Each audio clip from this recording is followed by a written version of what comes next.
سلام. راز داشتن پوست شفاف با مراقبت خانگی ساده رو میخوایم امروز بهتون یاد بدیم، پس با ما بمونید.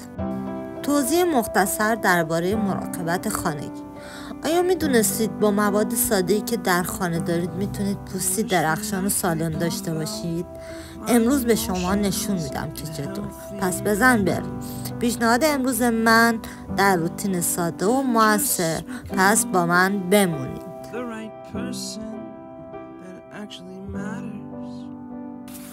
اول پاکسازی صورت.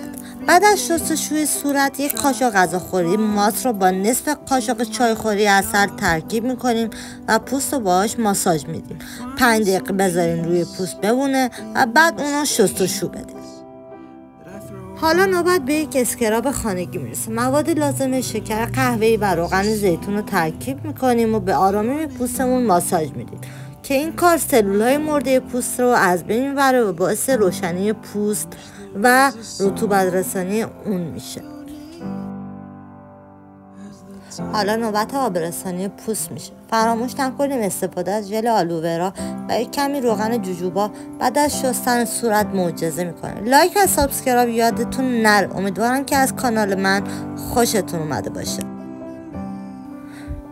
و اما در آخر، نوشیدن آب کافی و تغذیه سالم روی پوست شما تأثیر داره. از نور آفتاب محافظت کنید و ضد آفتاب استفاده کنید.